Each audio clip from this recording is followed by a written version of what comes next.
বরমশাইয়ের আবদারে আজকে বাড়িতে বানালাম পোলাও।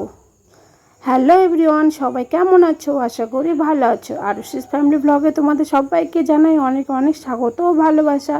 আমি আশা আবার একটি নতুন ভিডিও নিয়ে চলে এসেছি। দেখো আজকে একটু ভিডিওটা অন্যরকম। আজকে আমি বাড়িতে বানাচ্ছি পোলাও, তাই ভাবলাম তোমাদের সাথে শেয়ার করি। এখানে দেখো আমি চালটা ভালো করে ধুয়ে নিয়ে হলুদ ঘি আগে থেকে মেখে রেখেছি, সঙ্গে কাজু নিয়েছি, কিশমিশ, তেজপাতা, গোটা গরম মশলা, চিনি, কাঁচা লঙ্কা চিড়ে নিয়েছি, নিয়ে সব রেডি করে নিয়েছি। তারপরে দেখো এখানে আমি কড়াই গরম করে তার মধ্যে গরম মশলাগুলো দিয়ে দিয়েছি, গোটা গরম মশলা।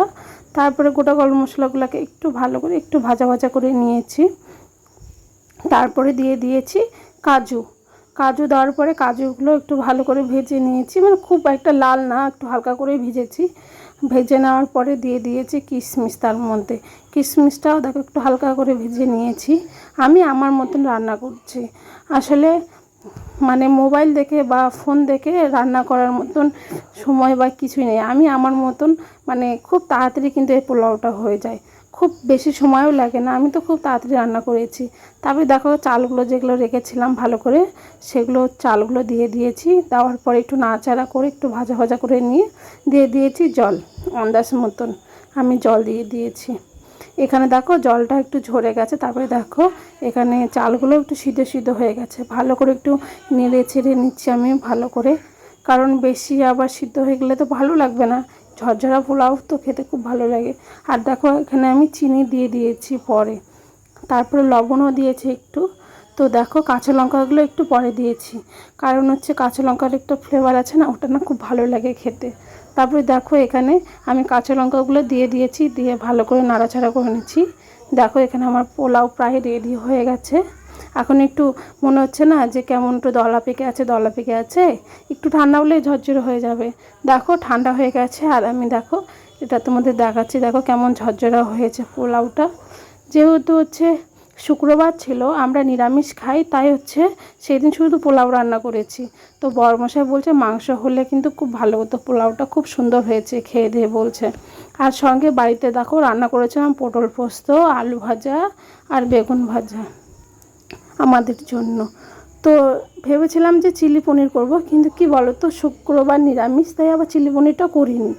আর তারপরে দেখো দুপুরবেলা রান্নাবাড়ি করে আমি গিয়েছি দিদির বাড়ি। তো আরুষোনাকে নিয়ে দিদি বাড়িতে গেছি, রবিবার দিদি বাড়িতে নিমন্ত্রণ ছিল। এখানে আমি রেডি হয়ে গেছি। দিদি আমাকে সকালেই যেতে বলেছিল, কিন্তু আমি যেতে পারিনি। আমি দুপুরবেলা রান্নাবাড়ি করে তারপরে যাচ্ছি। দেখো আরুষোনাকে এখানে রেডি করে দিয়েছি, আর মাকে জয়গুরু দিয়ে দিচ্ছে। এখানে ঠাকুর প্রণাম করে আরুষোনা আর আমি বেরিয়ে পড়লাম দিদি বাড়ির উদ্দেশ্যে। এখানে কাছেই আমার হচ্ছে পিসির মেয়ে দিদি থাকে, ওর বাড়িতেই যাচ্ছি, ওই আমাকে যেতে বলেছিল। এই ভিডিওটা কিছুদিন আগের, সেই ভিডিওটা তোমাদের সাথে শেয়ার করা হয়নি, তাই ভাবলাম যে আজকে একটু শেয়ার করে দিই এটার সঙ্গে। তো দেখো নতুন করে আর ভিডিও কোনো ক্লিপ নিতে পারিনি বা ভিডিও করতে পারিনি, তাই ভাবলাম যে আগে যেটা আছে ওটা একটু শেয়ার করি তোমাদের সঙ্গে। তো দেখো আমি এখান থেকে আরুষোনা জয় একটা কিন্ডার জয় নিয়েছি, আর মিষ্টির দোকান থেকে মিষ্টি নিয়েছি। আর দেখি দিদি গিয়ে দেখি রান্না করছে। দিদি হচ্ছে প্রচণ্ড খুব ভালোবাসে আমাকে। দেখো আমি যাব বলে দিদি কত কিছু রান্না করছে আমার জন্য। এখানে দেখো দিদি শাক ভাজা, চচ্চড়ি করেছে, ছোটো মাছের মাংস করেছে। আমি বলছি এত কিছুর কী দরকার আছে, তাই বলছে তুই আসবি আর আমি করব না। তো দেখো দিদি কিন্তু খুব ভালো রান্না করে, এত টেস্টি রান্না করে না, খুব টেস্ট। তারপরে দেখো দিদি বাড়িতেই ছিলাম আমি। আর বিকেলবেলা দেখো মা আর তিশা গিয়েছে আমাকে আনতে।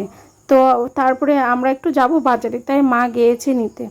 তো দেখো এখানে দিদি হচ্ছে মারা এসেছে, তাই ওদের জন্য চা করছিল, চাটা করে খেয়ে দিয়ে তারপরে দেখো আমরা সন্ধ্যার আগে আগে বেরিয়ে পড়লাম বাজারের উদ্দেশ্যে। তো দেখো এই যে আমার দিদি, আর সামনে যে যাচ্ছে ওটা আমার ভাগ্নি, ওই ক্যামেরার সামনে আসবে না, খুব লজ্জা পায়। আর এই দেখেছো বাজারে প্রচণ্ড ভিড়, চারিদিকে দোকান। আর মা দেখো দেখছে এখানে জিনিসপত্র কি নেওয়া যায়। তারপরে তো দেখো আরুষোনা তো আইসক্রিম খাচ্ছে, আরুষোনা প্রচণ্ড গরম লেগে গেছে, তো আমি ওকে একটা আইসক্রিম কিনে দিয়েছি, ওটাই ও খাচ্ছিল। তারপরে আমরা একটু বাজার টাজার করে দেখো বাড়িতে চলে এসেছি। বাই বাই সবাইকে, সবাই ভালো থেকো।